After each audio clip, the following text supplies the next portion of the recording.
Number 5, happy. Birthday hat. Happy. That is party hat or birthday party hat. So, those pictures that I presented will be our lesson for today. Do you have any idea about the topic? If not, those pictures are all about the solid figures.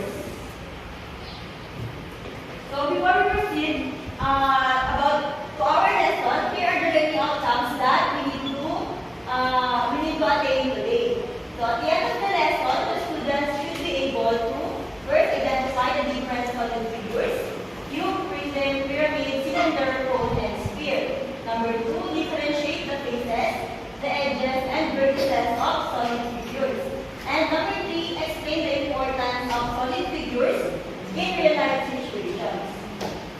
So first, let us define the solid figure. Can you please see the definition? All of you. Objects in real world are called three-dimensional since they have length, width, and height. In mathematics, the three-dimensional figures are called solid figures. Okay, very good. How many dimensions does the solid figure has? 3. Okay, very good. Can you please see the next slide? All of you again. Solid figures have faces, edges, and vertices.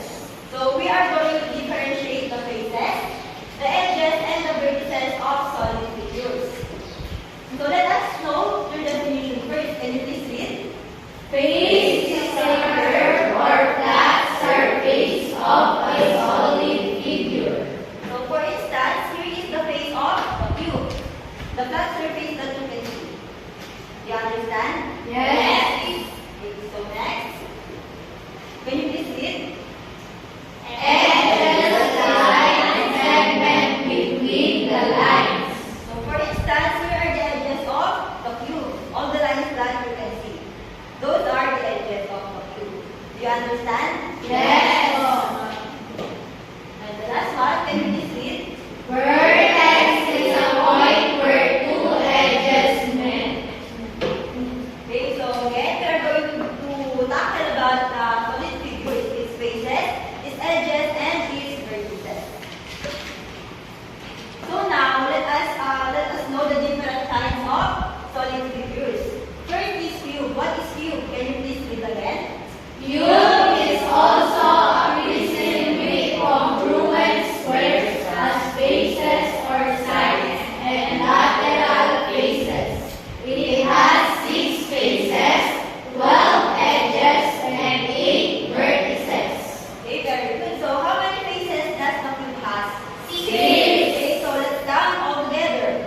1, 2, 3, 4, 5, And 6. you understand? Yes. So how many edges does the cube have? 12. Okay, so let's count all together. 1, 2, 3, 4, 5, 6, 7, 8, 9, 10, 11, 12. Do you understand? Yes. Okay. So for the last one, how many vertices does the cube have? 8. So let's count all together. 1, 2, 3, 4, 5, 6, 7, 8. Okay, so very good. The next polygon is, wait. Here are the examples of the cube. So the gift, the dice, and blocks. So the next polygon, the next solid figure is pyramid. Can you please read? Pyramid is a solid figure made up of base and triangular faces. These faces meet at a common topmost point called the vertex. It has 5 faces, 8 edges, and 5 vertices. Okay, very good. So how many faces does the pyramid has? 5. Okay, so let's count all together. 1,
lateral faces.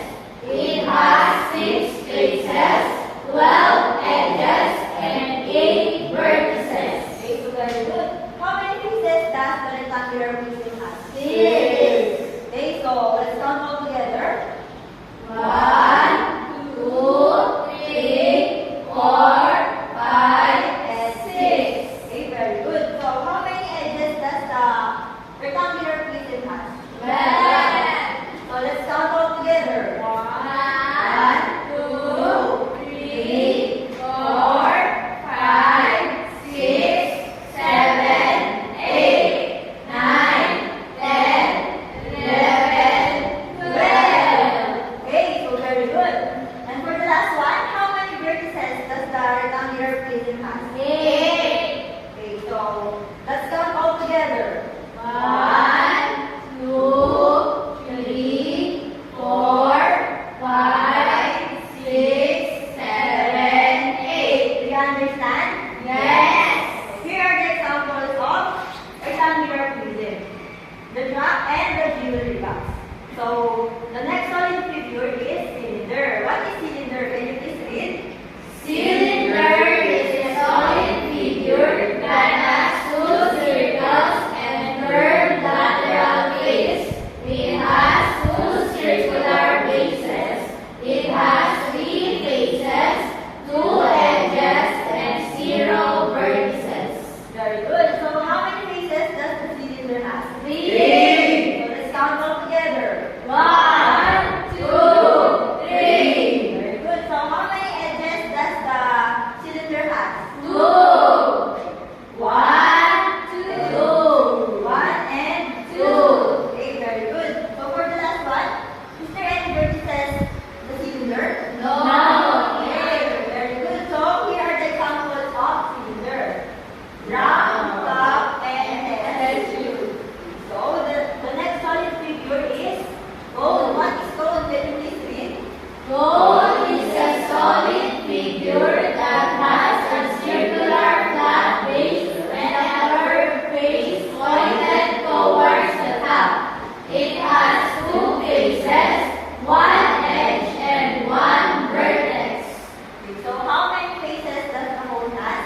2. Let's count all together. 1, 2. Okay, so how many edge or edges does the cone have? 1. Okay, so let's count all together. 1. Okay, so how about the vertices or vertex? How many vertex does the cone have? 1. Okay, so here is the vertex. So let's count all together. 1. Okay, very good. So here are the examples of cones. Traffic cones, Christmas tree, and party hat.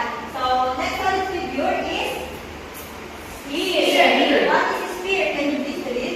Sphere is a solid figure in which all points are of equal distance from a point called its center, and these points from a curved surface as well. The sphere has no base, edge, and vertex. So again, a sphere has no base, edge, and vertex. Do you understand? Yes. Okay, very good. So here are the examples of the sphere: orange, globe, and beach ball. Okay, so if you really understand the